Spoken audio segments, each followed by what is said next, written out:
Having said that, moving forward, ذرا Pinky cocaine queen follow up case کے حوالے سے فالو اپ لے لیتے ہیں. ڈرگ کوئین انمول اور پنکی کے بارے میں اچھا اب آئے روز نئے انکشافات سامنے آ رہے ہیں. اب جناب یہ سنیں آپ کہ سابق شوہر جو پنکی کا تھا ناصر، اس نے انمول کو کوکین بنانے کا ماہر بنایا. اپنے 2 بھائیوں سمیت اس کاروبار میں ملوث تھا. ملزمہ کے سابق شوہر نے بھائیوں منصور ایڈوکیٹ اور شہروز کے ساتھ مل کر پہلے شراب اور پھر کوکین کا کاروبار شروع کیا، پھر اپنے دوست عرفان اور بہنوئی کو بھی ساتھ ملایا. فیملی لمیٹڈ پورا یہ ایک فیملی بزنس چل رہا ہے. فیملی لمیٹڈ کمپنی ہے یہ جناب. سوچیں مطلب یہ ہم بات کہہ رہے ہیں کہ یہ ایسا کوئی کردار نہیں ہے جو پہلی بار سامنے آیا.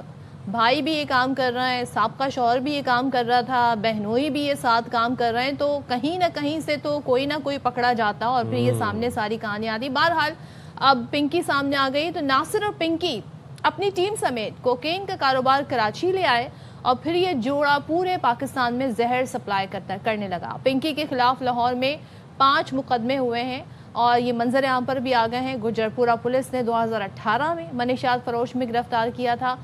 پنکی سے منشیات لے کر فروخت کرتا تھا اس شخص کو گرفتار کیا تھا. وزیر داخلہ سندھ ضیاء الانجار کہتے ہیں انمول پنکی نے گرفتار کرنے کا چیلنج دیا، اس کے خلاف کارروائی کی. اس کے ساتھیوں کا بھی یہی حشر ہوگا. تو یعنی کہ ابھی اور بہت ساری گرفتاریاں ہیں جو ہونی باقی ہیں. جبکہ پنکی بار بار یہ بتاتی ہے، اس نے خود بتایا کہ 800 اس کے کلائنٹس تو صرف کراچی کے ہیں. تو کیا کہا جناب، آپ کو سنواتے ہیں ضیاء الانجار صاحب نے. اچھا، پنکی کے حوالے سے اور بھی مزید باتیں سامنے آ رہی ہیں. ٹریول ہسٹری سامنے آئی ہے تو اب آپ کو حیرانی ہوگی کہ ملزمہ صرف ایک بار بین الملک گئی. 25 دسمبر 2018 کو کراچی سے باکو کا سفر کیا.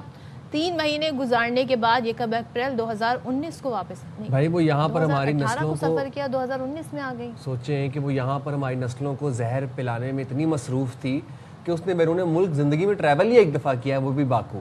اور پنکی کا جو دوسرا شوہر اور سابق انسپیکٹر تھا رانا اکرم، وہ بھی 2 مرتبہ باکو جا چکے ہیں. اچھا ابھی باکو میں ایسا کیا ہے کہ وہ باکو ہی جا رہے ہیں؟ نیور نو، کیا پتہ وہ اپنے بزنس آپریشنز ایکسپینڈ کرنا چاہتی ہو باکو تک. یہ تو اب آہستہ اس انویسٹیگیشن میں پتہ چلے گا. پہلے 12 اکتوبر 2025 کو گیا اس کا سابق شوہر اور 19 اکتوبر کو پھر پاکستان واپس آیا، جس کے بعد 27 دسمبر 2025 کو دوبارہ باکو اور 6 جنوری کو واپس آیا. جناب یہ تو پنکی کی ٹریول ہسٹری تھی، اس کے سابق شوہر کی بھی تھی. اب مزید کے انکشافات سامنے آ رہے ہیں. تفتیش میں کیا بتایا جا رہا ہے؟ پنکی کو سینٹرل جیل میں منتقل کیا گیا کل بائی دا وے. تو نذیر شاہ نمائندہ خصوصی ہمارے ساتھ موجود ہیں، ان سے ذرا فالو اپ لے لیتے ہیں. نذیر بتائے گا مزید کیا انکشافات سامنے آئے پنکی کیس سے ریلیٹڈ؟ دیکھیں سائم، جو پنکی جو کیس تھا ابتدائی طور پر جب ہم نے پہلے دن اس خبر کو نشر کیا تھا، بریک کیا تھا، تب تک یہ پاکستان کی سب سے بڑی کوکین میکر اور ڈیلر اور سپلائر تھی اور اس کو اسی حساب سے اس کو انٹروگیٹ کیا جانا تھا. لیکن اس کے بعد جب دوپہر کے وقت وہ عدالتی ایپیسوڈ ہوا اور اس کے بعد پولیس کی غفلت کے بعد جب اس پر دوبارہ سے انکوائری کی گئی، تب پتہ چلا کہ یہ کس سطح کی یہ منشیات فروش تھی. نہ صرف جو انمول اور پنکی بلکہ اس کا پورا خاندان اس بزنس سے وابستہ ہے.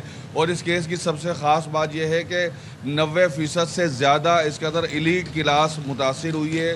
اور اس پنکی کو پکڑنے کے لیے پاکستان بھر کے وہ ادارے، پولیس کا تو مینڈیٹ ہوتا ہے کہ وہ ملزمان کو گرفتار کرے، لیکن جو اصل مینڈیٹ ہے اس انسداد منشیات کا وہ ان اداروں کے، جیسے ایکسائز پولیس ہمارے سندھ میں، اسی طرح اینٹی نارکوٹکس فورس ہے.